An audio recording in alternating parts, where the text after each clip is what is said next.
Let us look at fourth isomorphism theorem, also called the correspondence theorem.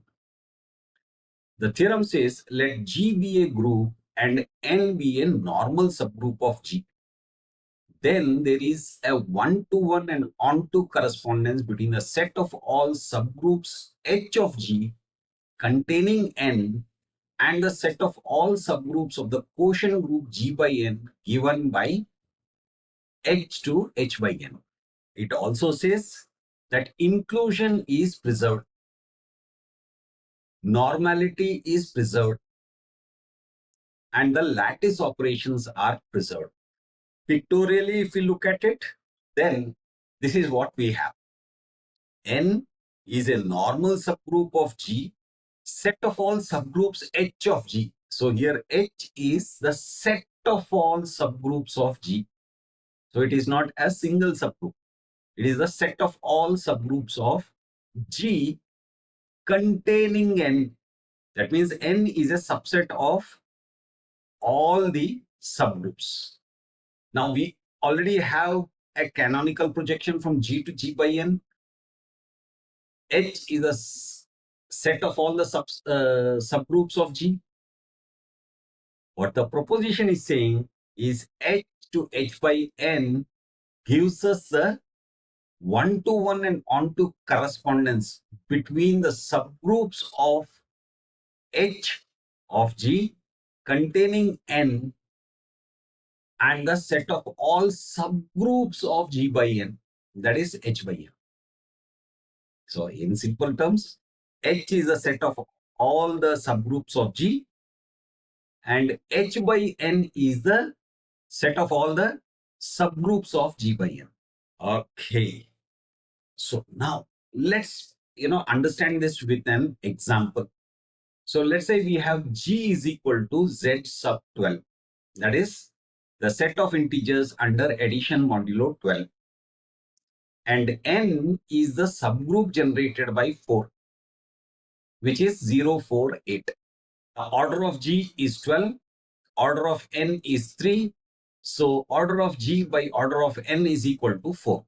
We know G by N is isomorphic to Z sub 4. So cosets of G by N are N, that is 0 plus N, 1 plus N, 2 plus N, and 3 plus N. Or in the with actual values, we can say N is 048, 1 plus N is 159, 2 plus N is 2610, 3 plus N is 3711. Or we can write it simply like this. The quotient group G by N is equal to N, 1 plus N, 2 plus N, 3 plus N. Now we need the list of all the subgroups of G. So since it is Z sub 12, all the subgroups of G will be generated by the divisors of 12. So if we take 1 as a divisor, we get 1 times 12 is 12. So 12 will generate only 0. Now if we take the divisor as 2, 2 times 6 is 12. So using 6 we generate 0, 6. Similarly, if we take divisor as 3, then the subgroup generated by 4 is 0, 4, 8.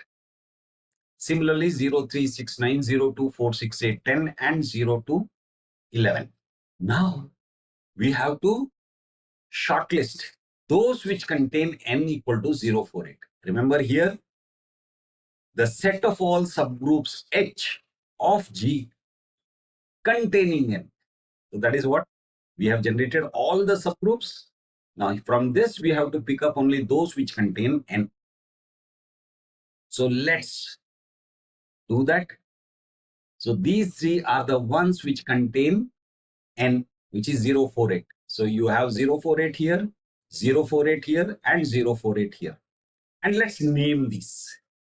Let's say H1 is the subgroup generated by 4. H2 is the subgroup generated by 2. And H3 is the subgroup generated by 1. Out. Remember, G by N is nothing but N, which is 0, 4, 8, 1 plus n, which is 159, 2 plus n, which is 2610, and 3 plus n, which is 3711. Now, the mapping h to h by n will be h1 by n is equal to n, the set containing the elements of n, which is equal to 048.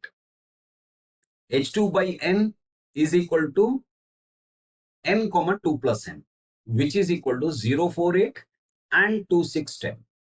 And h3 by n is g by n. Okay. Now here, look at this. h1 is generated by 4. That maps to h1 by n, which is n. 048, 048, h1. Both are trivial subgroups. h2 is the subgroup generated by 2, which maps to h2 by n, which is equal to n comma 2 plus n. So 048 is there in g by n. It is there in h2 by n. 2610 is there in g by n. And it is there in h2 by n. Yes. Both are order 2 subgroups. Similarly, H3 is the subgroup generated by 1, which maps to H3 by n, which is equal to G by n. Both are the whole groups. So, there is a bijective correspondence, that is 1 to 1 and on to. That we can define it as phi, which maps H to H by n. We can say pi induces phi, because pi is the canonical projection between G and G by n. And since H is the subgroups of G, H by n are the subgroups of G by n. So, phi is induced by pi, or we can say phi is pi with a restricted domain. For pi, the domain is the entire G. For phi, it is restricted to the subgroups. Okay. So we have shown this as per the theorem. H maps to H by n. Now, let's look at the other properties. Inclusion is preserved, normality is preserved, lattice operations are preserved. Now, inclusion is preserved. That is, if H1, one of the subgroups in H, is a subset of H2, then H1 by n is a subset of H2 by n. Here we have subgroups, one inside the other. It will also be inside one another here. So how do we write it? If H1, now here, H1 is a subset of H2.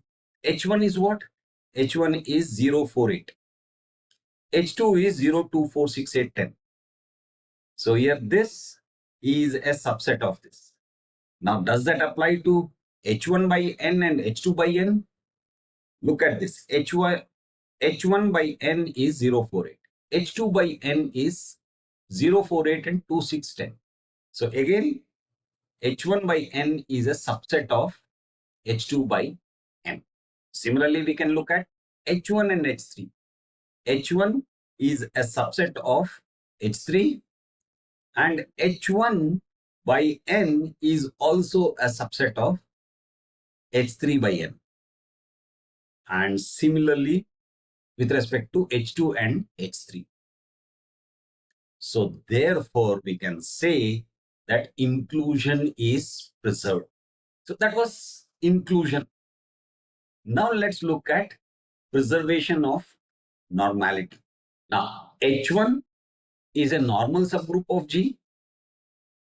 Now here, because it is a cyclic group, Z sub 12, all the subgroups are normal. So H1 is a normal subgroup of G, H2 is a normal subgroup of G, and H3 is a normal subgroup of G.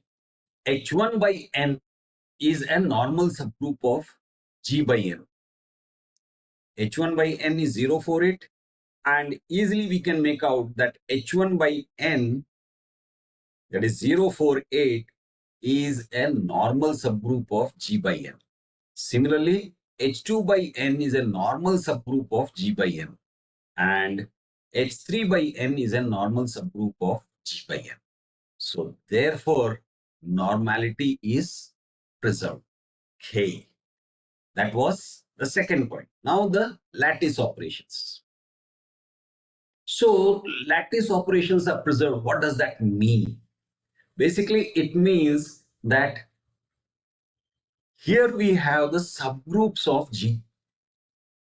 Now, if we take the intersection of these groups or the union of these groups, then the operations are still preserved. So let's see. Let's take intersection first. H1 intersection H2 by N is equal to H1 by N intersection H2 by N. If this is satisfied, then with respect to one particular case in this, we can say operation is preserved. So let's see. H1 intersection H2 is what? 048 intersection 024681. H1 intersection H2 is nothing but H1. H1 by N is equal to H1 by N intersection H2 by N. So again 048. Similarly, if we take H2 and H3, if we take the intersection, H2 is this, H3 is this, intersection is H2. So H2 by N is this. And intersection of H2 by N and H3 by N is again the same. So final case, H1 intersection H3. So intersection of H1 and H3 is what? 048. H1 by N is this and H3 by N is this. Intersection of these two is again 0. So both left hand sides and right hand sides are equal, which means operations are preserved for intersections. Now let's look at the union part. Here union, when we say, we are talking more specifically of the subgroups generated by more than one subgroup. So here the subgroup generated by H1 and H2 by N is equal to the subgroup generated by H1 by N and H2 by N. If they are equal, then we can say that the operations are preserved with respect to union as well. So here H1, H2 will generate what? Figure of the subgroups. So here H1, H2 is 048 and 024681. So 048 is already there in this. So H2 by N is equal to H1 by N and H2 by N. So again 048 to 610. And similarly, we can show for the other two cases. So which means operations are preserved for subgroup generated by unions as well.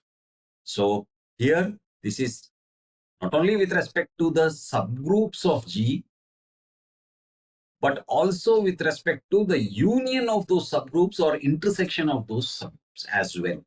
So we end up with a correspondence between the set of all subgroups of G containing N and the set of all subgroups of the quotient group G by N, which is the H by N.